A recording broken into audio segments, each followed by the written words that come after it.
네가 어떻게 그랬냐는 것입니다. 그래서 저는 여기 있어 보면 우리 70살 이상 되시는 우리 장로님들하고 이야기하면 말이 통한다니까 저는요. 어른들하고 통해 오히려. 그래서 제가 장로님들의 머리가 희끗희끗한 장로님들하고 말씀을 나눠보면은 제가 경험한 거하고 똑같아요. 그래서 저는 장로님들하고 되게 친숙해요, 되게. 개인적으로. 특별히 원로 장로님들하고도 이렇게 말씀 나눠보면은, 제 인생과 별반 다르지 않아요. 저도 고생했거든요.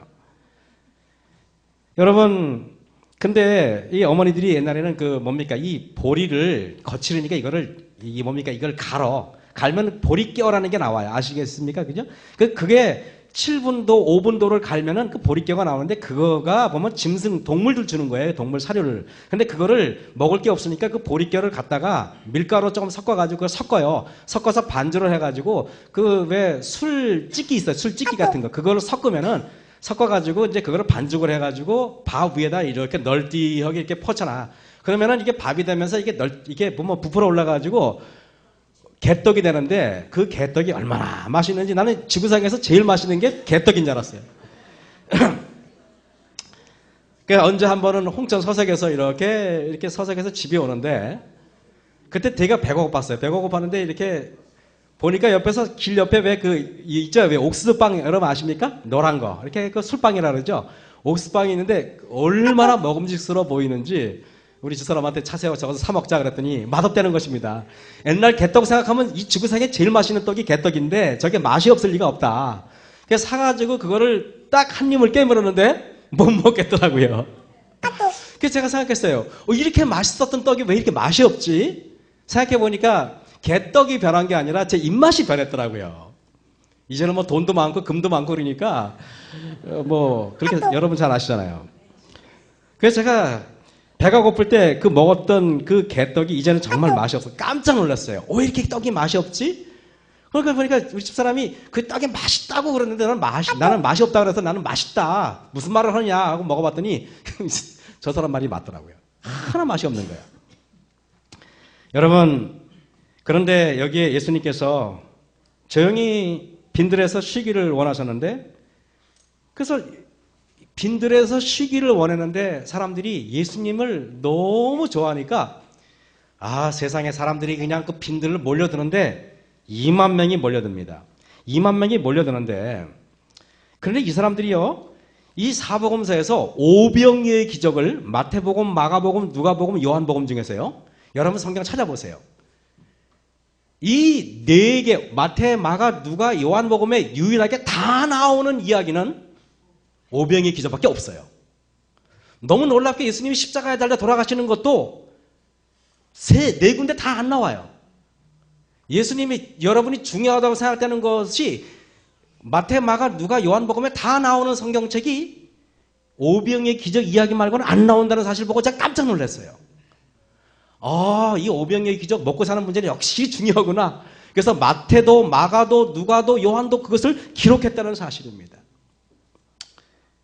그런데 여기 보면은 우리 마가복음 8장 1절을 한번 잠깐 볼까요? 우리 똑같이 네 군데 다 나오니까 이 오병이 기적에 대해서 마가복음 8장 우리 1절 2절을 한번 제가 한번 여러분 읽어볼 테니까 들어보세요. 마가복음 그 즈음에 또 큰 무리가 있어 먹을 것이 없는지라. 마가복음 8장 1절 2절 제가 읽습니다. 그 즈음에 또 큰 무리가 있어 먹을 것이 없는지라. 예수께서 제자들을 불러 이르시되 내가 무리를 불쌍히 여기노라. 저희가 나와 함께 있은지 사흘임에. 여러분 사흘이면 며칠 지났습니까? 3일이 지났어요. 그렇기 때문에 우리가 오병이의 기적을 이거는 지금 4,000명을 먹이신 다른 이야기지만은 이 4,000명을 먹이신 사건을 통해서 오병이의 기적을 유추해 볼 수 있다 해서 제가 읽어드린 겁니다. 여러분 예수님의 얼마나 좋은지 사람들이요. 그 당시는 차 타고 올 수 있는 것도 아니고 집에서 걸어오려면은 하루를 걸어야 될 수도 있고 이틀을 걸어야 될 수도 있어요. 그 먼 거리를 말씀을 듣고자 왔는데 도시락을 싸왔다 해도 여러분 3일 지나면은 그 3일 동안에 그게 떨어지지 그게 남겠습니까? 여러분 한번 생각해 보십시오. 그러면은 어떤 사람은 사흘을 굶은 사람도 있고 이틀을 굶은 사람도 있고 두 끼를 굶은 사람도 있다는 사실입니다. 저는 이걸 보면서 굉장한 충격을 받았어요. 정말 말씀을 듣기 위해서 며칠을 굶어도 배고픈 줄 모르고 예수님의 말씀을 갈망하는 사람이 있다면은, 우리 마석교회가 만약에 목사님, 우리 오늘 말씀이 좋으니까 오늘 점심 먹지 말고 2시까지 계속 한번 강해 봅시다. 이렇게 하면은 기적이 일어난다는 사실입니다. 며칠을 굶어도 하나님의 말씀이 좋아서 그 말씀을 듣기를 원하는 사람들이 있었기 때문에 오병이의 기적이 일어났던 것입니다. 교회의 기적은, 여러분, 교회의 기적은 우리가 점심 때 조금 늦게 끝나면 우리는 계속 시계로 가지 않습니까? 12시만 넘었다 하면은 우리의 마음은 불편해요. 그래요. 이해합니다. 저도 그러니까. 그러나 옛날에 사경일을 했다 하면 보통 여러분 보름은 기본이었습니다. 길게 하는 곳은 한 달 내내 집회를 합니다. 요한의 엄마가 여러분 복음을 깨닫고 부산에서 담스틱 박사의 전도회를 갔을 때, 옛날 전도회는 여러분 겨우 우리 8일 했는데 옛날 전도회는 며칠인지 아십니까? 한 달 동안 했어요. 한 달 동안. 전도회를 한 달 동안 했답니다. 만약에 전도회를 한 달 동안 했다 그러면 우리 성도님들은 대부분 저한테 와가지고 이 목사가 아마 이게 시대 감각이 떨어지는 목사라고 저를 여러분들이 비난할지도 모르겠어요. 여러분, 우리가 옛날에는 한 달이 기본이었습니다. 사경일을 했다 하면은 보름은 기본이었고 한 달은 기본이었어요. 그때는 사람들의 마음이 말씀으로 불타올랐고, 그렇기 때문에 한국교회가 이만큼 성장할 수 있었던 배경이 그랬던 것입니다. 여러분, 우리는 여기에 보니까 말씀을 듣고자 원해서 배고파도 말씀이 좋아가지고 사흘일 동안에 굶어도 괜찮다는 듯이 앉아있는 사람들에게는 기적이 일어날 수밖에 없는 거 아닙니까? 그 기적, 여러분, 우리 마석교회, 우리 재림교회의 기적이 말씀의 갈망에서부터 온다는 사실을 명심하시고 모두가 다 말씀을 갈망하는 저와 여러분 되길 간절히 바랍니다. 요한복음 6장 다시 넘어가겠습니다. 6장 5절에 보면은 예수께서 눈을 들어 큰 무리가 자기에게로 오는 것을 보시고 빌립에게 이르시되 우리가 어디서 떡을 사서 이 사람들로 먹게 하겠느냐 하시니, 이렇게 말씀하시면 친히 어떻게 하실 것을 아시고 빌립을 시험코자 하심이라 그랬습니다. 여러분, 우리가 생각하기를 도마가 의심장이라고 생각합니다. 도마가 믿음이 없는 사람이고 보지 않고는 안 믿는 사람이라고 생각하는데, 도마보다 훨씬 믿음이 없는 사람이 바로 빌립이었습니다. 빌립은 늘 보면은 의심과 불신을 조장하는 사람이 바로 빌립이었습니다. 그래서 예수님께서 빌립에게 말하기를, 빌립아, 이 사람들이 이렇게 배고픈데 2만 명이나 되는 사람들이 있는데 이 사람들을 어떻게 하겠느냐 물어봤더니 빌립이 말하기를, 식당도 없고 돈도 없는데 어떻게 해요? 라고 말하면서 대반 불신을 얘기합니다. 예수님께서 빌립을 믿음을 주기 위해서 일부러 빌립을 지목하신 것입니다. 여러분, 빌립은 굉장히 계산이 빠른 사람입니다. 이 사람들을 먹이려면 약 200데나리온의 돈이 필요하고, 그 돈을 이거는 식당 가서 어떻게 해야 되고 머릿속에 계산이 빠삭한 사람이에요. 제가 살아보니까요, 교회에서는요, 계산이 빠른 사람들이 교회의 일을 하지 못한다는 사실 여러분 아셔야 돼요. 교회는 항상 어떤 일을 하다 보면 주판을 뒤집어 엎어야 될 때가 있어요. 남원적 교회를 질 때도 제가 경험을 해봤는데요, 남원적 교회는 교인들이 지금 우리 교회보다 훨씬 더 작은 교회였고 겨우 이거의 반도 안 되는 교인 가지고 겨우 15억짜리 공사를 했습니다. 땅을 544평을 샀고요, 건물을 지었고요, 아무것도 없는 상황에서 그 일을 했는데 불가능한 일이었습니다. 시골에 있는 교회, 우리 마석교회보다 재정 형편이 넉넉하지 않은 교회, 그런 교회가 여러분 그 일이 될까? 인간적인 계산으로는 불가능합니다. 그런데 계산기를 뒤집어 엎고 모든 논의를 중단하고 하나님을 믿고 우리 주님을 섬기고 그분을 의뢰할 때 기적은 일어나더라 이겁니다. 늘 자신의 눈으로 확인되는 통계가 충족돼야만 믿는 사람이 있습니다. 자신이 계산이 딱 맞아야만 예스 하는 사람이 있어요. 이런 사람에게는 기적이 일어나지 않습니다. 기적은 나의 계산을 포기하고 나의 경험을 포기하고 나의 철학을 포기하고 나의 생각들을 포기한 자들에게만 이르러오는 것입니다. 왜냐하면 기적은 불가능한 것을 가능케 하는 것을 기적이라고 하지, 가능한 것을 가능케 하는 것을 기적이라고 부르지 않기 때문에 그렇습니다. 그러고 보면은 예수님 당시에 기적을 경험한 사람들의 특징은 계산이 빠르거나 이득에 능한 사람들이 아니었다는 사실을 깨닫게 됩니다. 여러분, 우리가 아는 막달라 마리아는 계산이 빠른 여자가 아니었습니다. 사람들의 손가락질 받는 사람들이었죠. 사마리아 여인은 계산이 빠른 사람이 아니었습니다. 여러분, 삭개오라는 사람이 계산이 빠르다면은 그가 내 재산의 반이라도 떼어주겠다는 말을 절대 하면 안 됩니다. 계산이 빠르지 않았던 사람들, 예수님을 믿고 그분을 의지하고 그분을 사랑했던 사람들에게는 기적이 일어나더라 이겁니다. 팥죽 한 그릇을 가지고 사기를 쳤던 야곱이 하나님의 거룩한 사람이 되는 기적이 일어나서 이스라엘로 변하지 않습니까? 계산을 포기한 사람들. 여러분, 사울이 교회를 핍박하기 위해서 다녔던 그 사울이 모든 걸 포기하니까 사울이 사도 바울이 되는 거 아니겠습니까? 보리떡, 가장 가난한 사람들의 식사였습니다. 유대 땅에서는 흔히 보리떡을 만들어서 짐승에게 던져주기도 합니다. 가장 보잘것없는 떡이 보리떡이었습니다. 물고기, 헬라 원어로 물고기란 단어가 읍사리온이라고 그래가지고, 읍사리온은 물고기 중에서 비싼 고기가 아니라 가장 싸구려 고기, 가난한 사람들이 먹는 고기였더라고 보니까요. 이 보잘것없는 물고기가 지금 어린아이에게서 예수님에게 이렇게 옮겨집니다. 2만 명의 허기진 배를 맛있게 채워지게 됩니다. 가장 보잘것없고 가장 맛없다고 여겨지던 물고기 2마리와 보리떡 5개는 며칠을 굶은 이들에게는 세상에서 가장 맛있고 존귀한 음식이 됩니다. 가장 보잘것없던 삭개오, 막달라 마리아, 사마리아 여자들, 그리고 예수님의 11 제자들은 어쩌면은 보리떡 5개와 물고기 2마리와 같은 보잘것없는 사람들이 모여서 기적을 이루는지도 모르겠습니다. 교회는 우리가 성경 공부하면서 이야기했습니다. 옛날에 저 압구정에 있는 소망교회 그 담임 목사는 자기네 교회 신자가 4년제 대학을 나오고 명문대학을 나온 사람들이 거의 80% 이상을 차지했다고 자랑하고 다녔어요. 여러분, 목사가 그런 말을 하면 부끄러운 목사입니다. 교회라는 것은 어떤 것이냐면 이 교회에 들어오면 모든 외로움과 모든 고통과 모든 슬픔이 끝나는 곳이 교회여야 되는 것입니다. 교회는 완전한 사람들이 들어오는 것이 아니라 교회는 부족하고 연약하고 실현당하고 슬픈 사람들이 교회에 들어와서 힘을 얻고 능력을 구하는 것이 교회여야 되는 것입니다. 이 보잘것없는 어린아이에게서 그 물고기가 예수님의 손으로 들여져야 됩니다. 그래서 예수님께서는 우리에게 물어봅니다. 너희에게 가진 것이 무엇이 있느냐? 여러분, 우리가 가진 것이 무엇이 있든지 그것이 예수님의 손에 옮겨져야만 이적이 일어나도록 되어 있다는 사실을 알아야 되는 것입니다. 시내산에서 모세가 길을 걷다가 아무런 쓸모없는 지팡이를 발견하게 됩니다.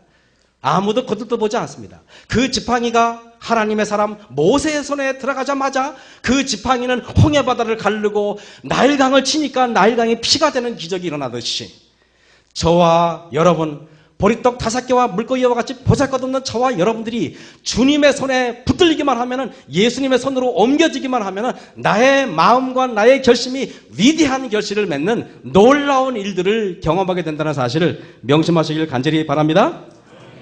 어쩌면은 가장 보잘것없었던 삭개오, 막달라 마리아, 사마리아 여자들, 그리고 예수님의 11 제자들은 예수님의 손에 잡히자 이들은 세상을 변화시키는 놀라운 하나님의 일꾼으로 변화되는 것입니다.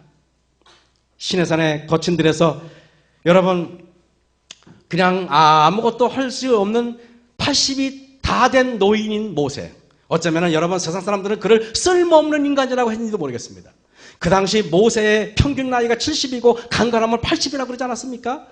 세상적으로 볼 때는 이미 늙어서 이미 무덤에 들어갈 나이였습니다.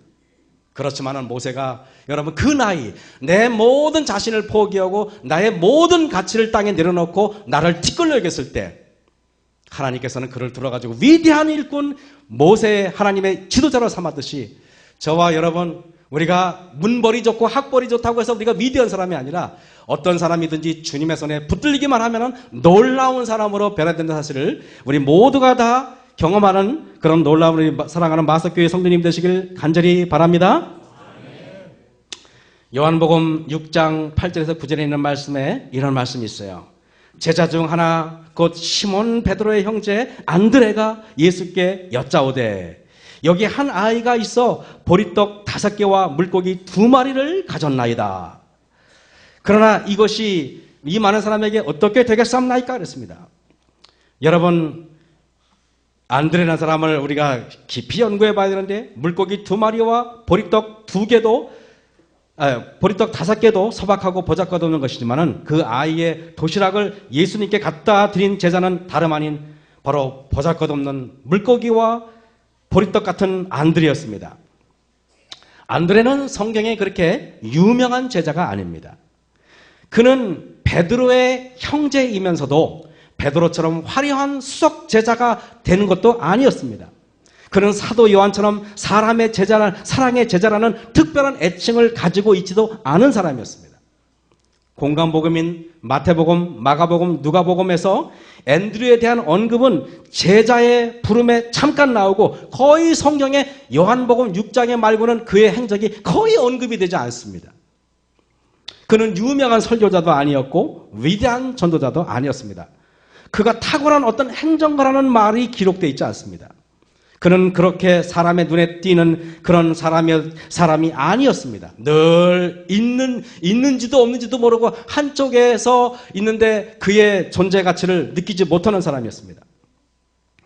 그러나 마태, 마가, 누가는 요한의 존재에 대해서 그렇게 대단한 비중을 차지하지 않게 기록을 했지만은 사도 요한은 안드레를 매우 중요한 사람으로 여겼다는 사실을 여러분 아십니까?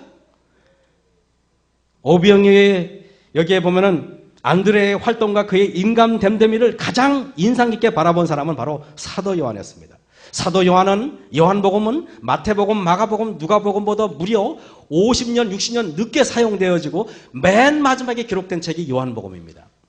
요한이 이제는 자기의 친구였던 자기의 선배들이었던 베드로도 죽고 이제는 안드레도 죽고 빌립도 죽고 도마도 죽고 다 죽고 나서 이제 나이가 이제 100살이 다 돼서 곰곰이 생각을 해보니까 묵묵히 자기 일에 열중했던 안드레가 생각나는 것입니다. 그 사람 여러분 우리도 그렇지 않습니까? 있을 때는 몰랐는데 시간이 지나서 가만히 생각해보면 그 사람 참 좋은 사람이야. 이런 사람이 여러분 있어요 없어요? 있지 않습니까? 원래 안드레와 베드로는 형제임에서 침례 요한의 제자들이었어요. 그는 침례 요한의 기별을 듣고 제자가 된 사람이었는데 어느 날 예수님께서 침례 요한에게 침례를 받으러 오셨을 때 침례 요한은 예수님을 보면서 보라 세상 죄를 지고 가는 하나님의 어린 양이로다 라고 말했습니다.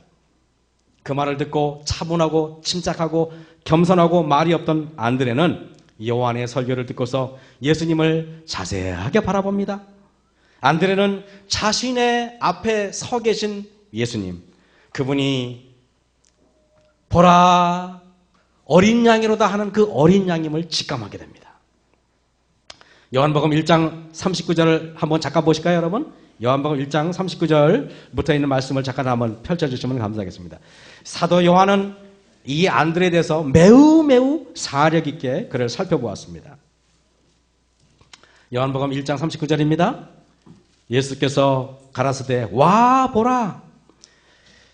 그러므로 저희가 가서 계신 데를 보고 그날 함께 거하니 때가 제 10시쯤 되었더라. 요한의 말을 듣고 예수를 쫓는 두 사람 중에 하나는 시몬 베드로의 형제 안드레라. 그가 먼저 자기의 형제 시몬을 찾아 말하되 우리가 메시아를 만났다 하고 메시아는 번역하면 그리스도라 데리고 예수께로 오니.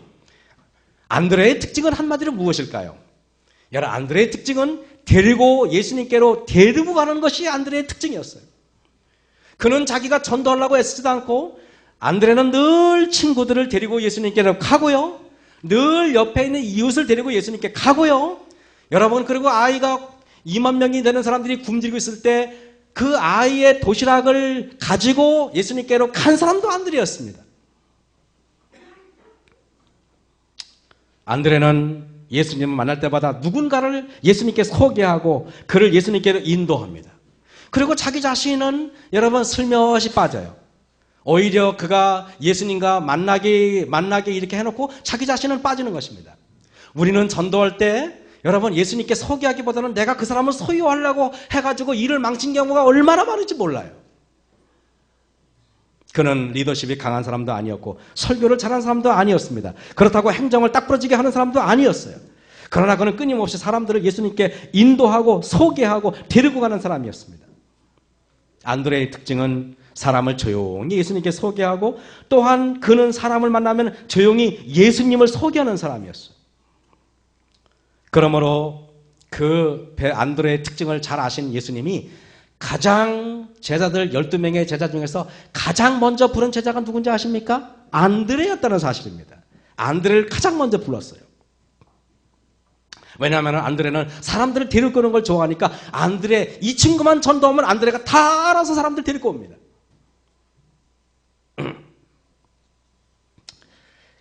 요한복음 1장 41절에 그가 먼저 자기 형제 시몬을 찾아 말하되 우리가 메시아를 만났다 하고 데리고 예수께 옵니다. 근데 여러분 베드로가 예수님을 먼저 찾아갔습니까? 여러분 베드로가 선배입니까? 믿음으로 볼 때 안드레가 선배입니까? 안드레가 선배예요. 안드레가. 그렇지만은 안드레는 내가 예수님을 가장 먼저 따라다녔다는 거기에 연차를 따지지 않고 연차를 자랑하지 않았다는 사실입니다. 내가 동정원 앞에 목회 처음에 나왔더니 나이가 36살에 시작했어요. 우리 김호경 목사님이 지금 36살인데 지금 목사님 몇 년 차입니까? 9년 차예요.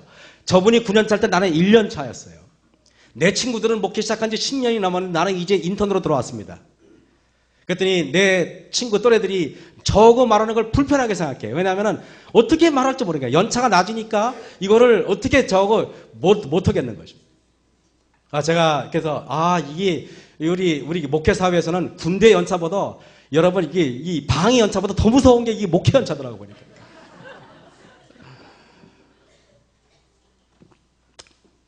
연차가 아무것도 아닌데 인간은 그렇게 여러분 내가 어디 조금이라도 틈이 있으면 거기에 여러분 서열화를 시키려고 하는 게 인간의 본능이지 않습니까? 그런데 여러분 안드레는 항상 시몬 베드로의 형제 안드레라 그래요. 늘 안드레 형제 베드로가 아니라 시몬 베드로 형제 안드레입니다. 여기에 다시 마가복음 6장을 한번 잠깐 보시겠습니까, 여러분? 마가복음 6장입니다. 마가복음 6장 37절, 38절에 있는 말씀을 한번 좀 펼쳐주시면 감사하겠습니다.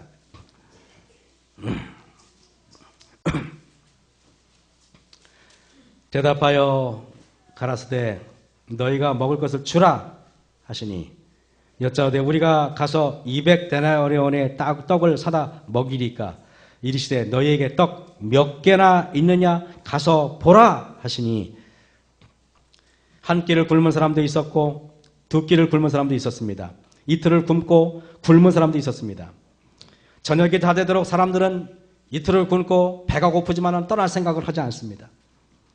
그때 아까 다시 요한복음 6장으로 갑니다. 빌립이 대답하되 각 사람으로 조금씩 받게 할지라도 200데나리온의 떡이 부족하리이다 그랬습니다. 떡이 몇 개나 있는지 가서 보라고 했는데 제자들은요 예수님께서 명령했지만 제자들은 그 명령을 단순하게 순종하지 않았다는 것입니다. 왜냐하면 떡이 몇 개가 있는지 2만 명을 먹이기에는 턱없이 부족했기 때문에 그걸 알아봐서 뭐냐는 식으로 알아보지 않았습니다. 그냥 앉아서 주판이나 튕기고 이것저것 계산이나 하고 있었던 것입니다. 제자들 11명 제자 중에서 아무도 나서지 않았을 때 여러분 안드레는 예수님께서 떡 몇 개나 있는지 알아보라고 했을 때 그 말을 묵묵히 순종한 사람이 바로 안드레 한 사람, 그 한 사람밖에 없었다는 사실입니다. 여러분 어쩌면 우리는 마석교회는 비전센터를 지면서 우리 이걸 줍시다 그랬을 때 그 돈이 몇 억이 들어갑니까? 우리가 헌금을 낸다고 그걸 되겠습니까? 그걸 계산하지 말고 하나님께서 우리에게 명령하고 사명이라면 여러분 그 떡이 몇 개나 있는지 알아보라고 하면 얼마나 되는지 알아보라고 하면 우리는 순종하고 그 일에 착수하시면 하나님께서 여러분 기적을 베푼다는 사실을 우리는 잊지 않으시길 간절히 바랍니다.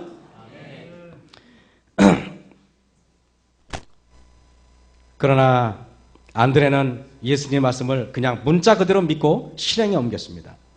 그는 가서 직접 행동으로 응답했습니다. 떡이 몇 개나 있는지 가서 알아보라고 하신 말씀에 그냥 알아본 것입니다. 물고기 2마리와 떡 5개를 가지고 이거밖에 없습니다 라고 말합니다. 안드레가 가장 단순하게 결코 복잡하지 않게 주의 말씀대로 단순히 가서 알아보라고 말씀하신 명령에 순종할 때 가장 엄청난 기적이 일어납니다. 어쩌면 기적이라는 것이 우리가 엄청난 일을 한다고 기적이 일어나는 것이 아니라 하나님의 말씀을 문자 그대로 단순하게 순종할 때 기적이 일어나도록 되어 있습니다. 갈매산에서 바알과 아세라를 섬기는 850명의 제사장들이, 우상을 숭배자들이, 여러분 이렇게 송아지를 각을 지어가지고 제단 위에 올려놓은 다음에 하늘에서 불이 내려오는 기적을 베풀게 하기 위해서 노래를 부르고 꽹과를 치고 춤을 추고 피를 내고 난리법석을 치고 소리를 지르고 괴성을 지릅니다. 그런데 아무런 일도 일어나지 않아요. 그러나 엘리야는 조용히 단을 수축하고 진지한 마음으로 하나님께서 간절히 겸손하고 단순하게 기도했을 때 놀라운 이적이 일어나듯이, 어쩌면 교회의 여러분 기적과 교회의 부흥과 교회의 발전은 놀라운 어떤 대단한 프로그램을 해서 교회가 부흥하는 것이 아니라 우리 모두가 다 하나님 말씀을 단순하게 순종하고 그분을 순종하고 그분의 방법대로 따라간다면 마석교회는 놀라운 일이 일어날 줄을 믿는 것입니다.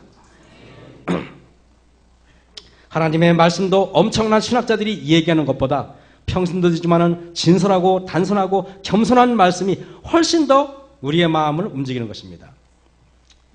제가 어저께 우리 강전원님의 그 말씀을 들으면서 어저께 여러분도 그렇겠지만은 얼마나 참 은혜를 많이 받은지 몰라요. 마음 같아서는 강전원님은 매주 안식일날 세우고 그 설교를 듣고 싶은 마음이에요. 저는 우리 마석계 장로님들과 우리 집사님들이 설교를 잘할 때 뒤에 앉아서 얼마나 행복한지 몰라요. 우리 마석계 우리 성도들이 목사보다 설교를 훨씬 더 잘했으면 전 좋겠어요. 어저께 들으면서 그 설교가 저보다 훨씬 더 잘하시더라고요. 얼마나 잔잔하게 내 마음을 감동을 주는지, 얼마나 어저께 제가 마음속이 기뻤는지 몰라요. 여러분, 만약 우리가 하나님께서 가르쳐주신 방법대로 전도를 하였다면 우리 교회는 벌써 차고 넘쳤을 것입니다. 하나님께서 우리에게 명령하신 말씀은 참으로 많이 있습니다. 그 중에서 현대교회가 가장 역점을 두어야 할 것이 있다면 그것은 소그룹 전도입니다. 갑자기 오병이의 기적을 말하면서 저 목사 갑자기 왜 소그룹에 대해서 말하는가? 나중에 이유가 있습니다. 과거에 예언 전도회를 하거나 복음 전도회를 교회에서 대대적으로 개최한 적이 있습니다. 회관을 빌리고 수천만 원의 돈을 투자해가지고 어마어마한 일을 합니다. 제가 영동교회 가니까요. 우리 뒤에서 이렇게 알짱알짱 그랬으면 안 그랬으면 좋겠습니다. 우리 영동교회 가니까요. 거기 한 여집사님이 이현숙이라는 집사님이 계셨는데 그분을 영동교회 성도님들은 뭐라고 부르냐면은 1000만원짜리 성도래요. 그 저분은 1000만원짜리 성도라서 저분의 몸값이 저렇게 비싼가? 나는 그렇게 생각했더니 왜 그분이 1000만원짜리 성도입니까? 라고 물어봤더니 교인들이 말하기를 전도회를 1000만원을 들여서 했는데 딱 다 나가고 그분 한 사람 딱 남았대요. 그래서 그분은 1000만원짜리 집사라는 것입니다. 그분이 지나갈 때마다 아이고 우리 1000만원짜리 일로 오라 그런 것입니다. 여러분, 이제는 대전도회를 통하여 영혼이 들어오는 시대는 지난 것 같아요. 그럼에도 불구하고 대전도회를 해야 되는 이유가 무엇인가? 그것은 어쩌면 전도를 목적으로 하는 것도 있지만은 저와 여러분이 영적으로 다시 각성하기 위해서 하는 거예요. 여러분, 이번 전도회 때 우리 성도님들 전도회지만은 저와 여러분이 각성하는 기회를 삼고 말씀에 다시 충만한 우리 마석교회가 되기 위해서 하는 것입니다. 여러분이 전도회 열심히 참석하시겠습니까? 네. 전도회 여러분 여기 벽보에 여러분 나와 있죠? 여기도 나와 있죠? 사방에 제가 도배를 해놨어요. 그냥 사방에. 지난번에 우리 몇 주 전에 9월달인가요? 주사랑반 소그룹에서 했던 야외 음악회, 들꽃 향기 펜션에서 그 야외 음악회 한 소그룹이 개최한 그 음악회에 참석하게 되었습니다. 그 소그룹에 했는데 프로그램이 얼마나 잘 짜여졌고 무대가 얼마나 잘 됐는지, 거기에 나와서 음악을 연주하고 노래를 부르신 분들이 얼마나 잘 준비가 됐는지 저는 거기서 홀로아리랑을 불렀어요. 그것이 거기에 합당한지 모르지만 어쨌든 여러 부도자들이 있어가지고 제가 그 노래를 불렀습니다. 왜냐하면 찬미가로는 도저히 자신이 없어요. 그렇다고 잘 불렀다는 것도 아닙니다. 그런데 그것에 가서 제가 음악회를 참석하면서 한 소그룹이 이렇게까지 철저하고 완벽한 음악 프로그램을 만들 수가 있을까? 무려 구도자만 52명이 왔어요. 52명이 왔는데 거기에는 전 남양주 시장도 계시고 거기 현 수덕면장도 있었고 각계각층에 여러분들이 온 것입니다. 제가 그걸 보면서 막 가슴이 뜨거운 것입니다. 거기에는 100수십 명의 거의 우리 교인들은 많이 올까봐 다 초청을 못했어요. 오히려 자리가 불접봐서.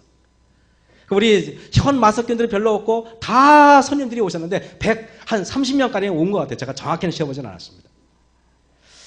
제가 그걸 보면서 여러분 이 소그룹이라는 것이 각박하지고 외롭고 고독하는 시대에 정말 우리가 어떤 초청의 잔치를 만들어 놓고 사람들을 부른다면 올 사람은 얼마든지 있구나 하는 생각을 해봤어요.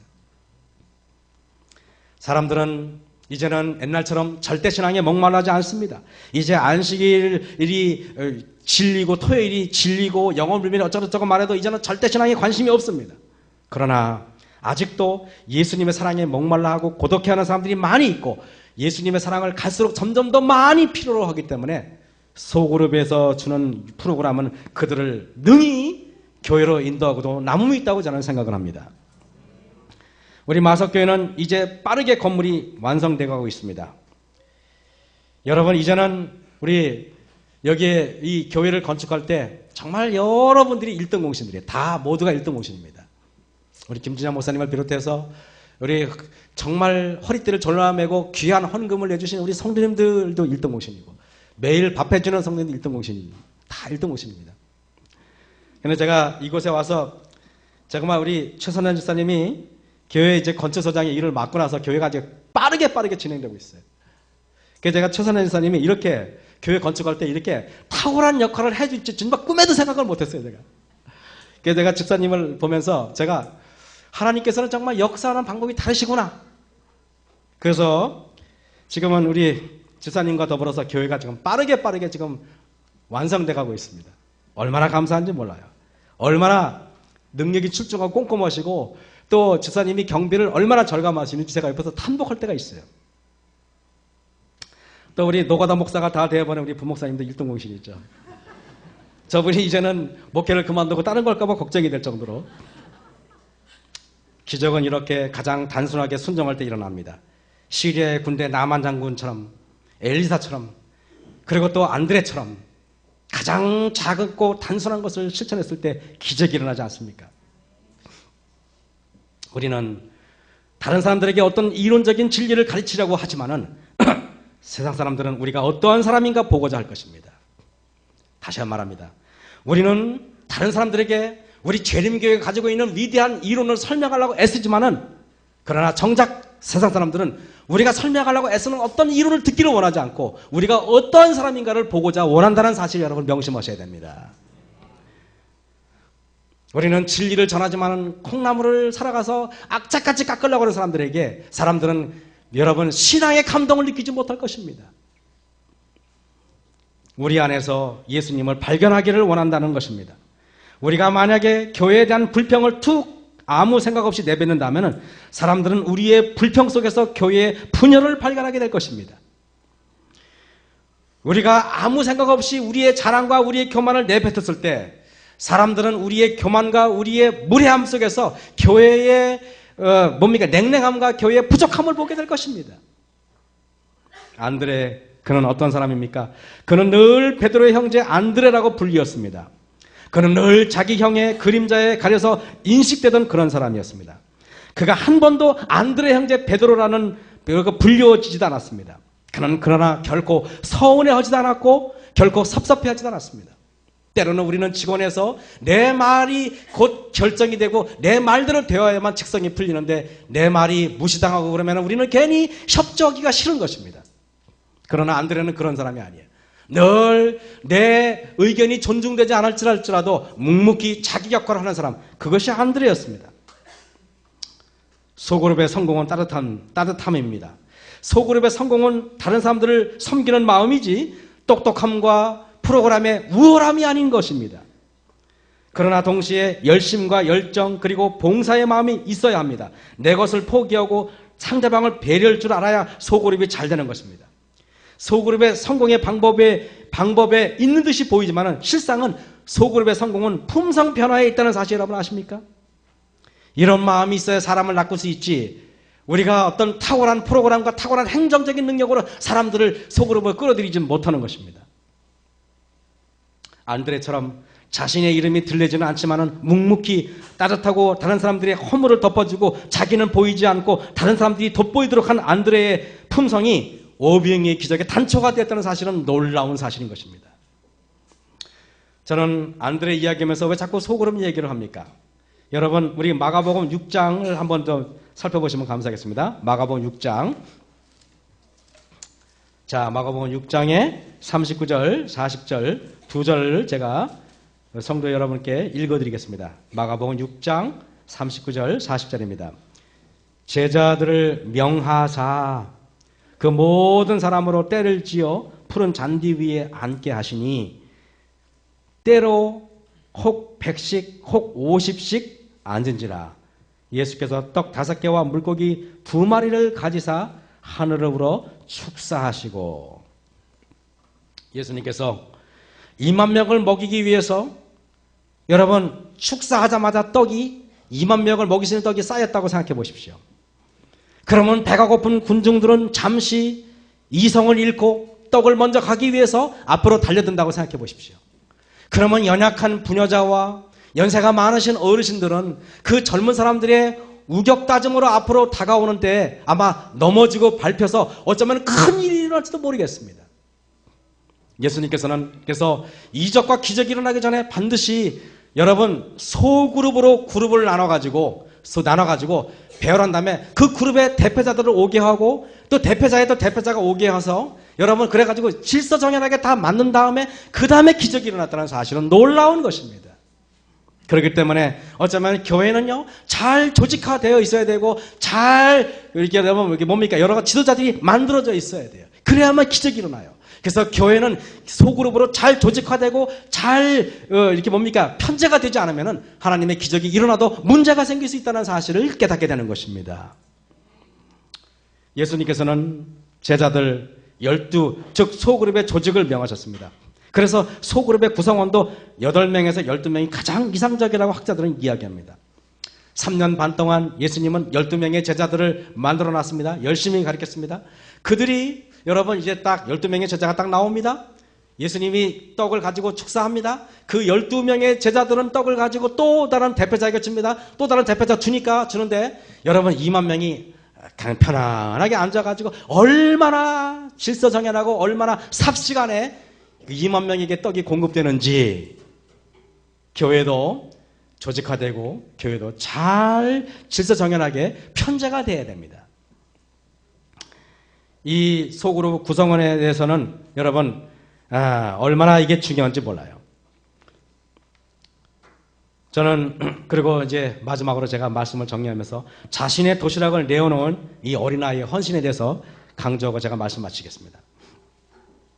어린아이가 도시락 하나를 주님 앞에 바치니까 우리는 뭐 그렇게 먹을 게 풍부한 우리들에게는 중요한 것이 아닙니다. 제가 어렸을 적에 가장 행복한 날은 추석하고 그 다음에 설날이었습니다. 지금은 추석이 가장 행복하냐고 우리 여자분들한테 물어보면은 따분하고 스트레스 받는 날이라고 아마 그럴지도 모르겠습니다. 만약에 어렸을 때 그랬다면은 그분들은 아마 이해가 안 되는 사람들입니다. 저는 어렸을 적에 추석과 설이 되면은 오랜만에 쌀밥도 먹어보고 고깃국도 먹어보고 송편도 먹어보고 그 다음에 여러 가지 음식을 먹어봅니다. 아주 얼마나 행복한지 몰라요. 그런데 그 추석이 끝나갈 때쯤 되면 근심과 걱정이 또 밀려와. 왜 그러겠습니까?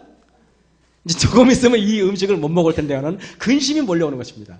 그래서 제가 우리 집 옆에 헛간이 있었는데 거기 헛간 위에 사다리 타고 올라가면 거기 제 아지트가 있었어요. 그래서 제가 그 음식을 어떻게 하면 오래 먹을까 혼자 궁리하다가 초등학교 2학년 때인가 3학년 때인가 음식을 몰래 송편, 사과, 빈대떡 이런 것들을 몰래 바구니에 가지고 그 아지트에 넣고 한 달간 먹기로 결심을 했습니다. 그 당시에는 냉장고라는 것이 없었어요. 여러분 잘 아시죠?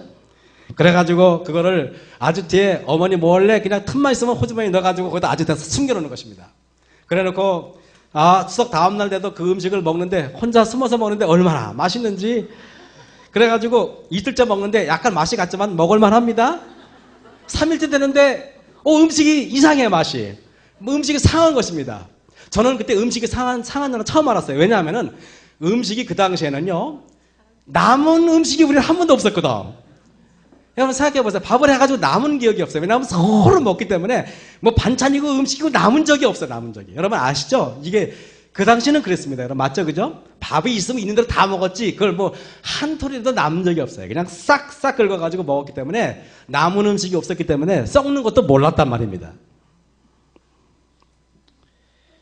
여러분 그때 그렇게 우리가 살았는데 그렇기 때문에 그 당시 이 소년 아이 어쩌면 이 아이는 배고프지 않으려고 그것이 음식이 남아서가 아니라 그래도 오래 먹으려고 저처럼 이렇게 꼭꼭 숨겨두고 있었는지도 모르겠습니다. 아껴 먹었는지도 모르겠습니다. 옛날에는 음식을 먹을 때 저는 여기서요, 지금 먹지만은요, 뭐 맛있는 게 있으면 한꺼번에 다 못 먹겠더라고요. 반만 먹고, 이렇게 놔두고 또 먹고, 놔두고 또 먹고 그랬지, 음식이 있으면 덥석덥석 먹는 것은 최근이에요, 최근.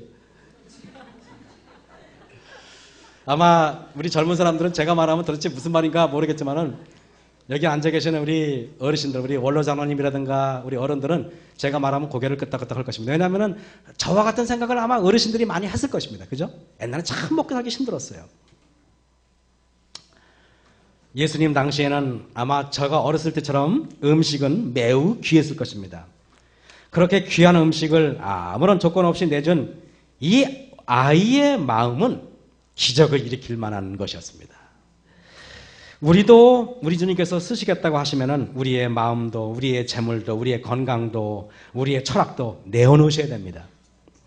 우리가 내어놓은 것들만이 주님의 손에 옮겨지고 그것들만이 교회를 기적이 일어나고 또 내 인생에 기적이 일어나게 되어 있는 것입니다. 여러분, 거지의 소원이라는 시를 읽은 적이 있었는데요. 북한 사람이 있었는데 이 시를 한번 들으시면 여러분들도 북한이 얼마나 힘들게 사는지 제가 한번 몇 절에서 아마 여러분 느낄 겁니다. 그 시에 이렇게 썼습니다. 옥수수 3개만 있으면은 우리 어머니 찾아가고 싶다. 저 하늘에서 내리는 눈이 쌀알이면은 좋겠다.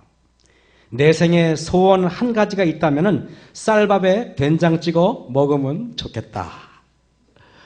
오늘 여러분 밥을 안 드리고 빵만 드릴 겁니다. 왜 밥을 줬냐고 불평하시는 분들은 제가 바로 비행기 태워서 북한으로 보내겠습니다.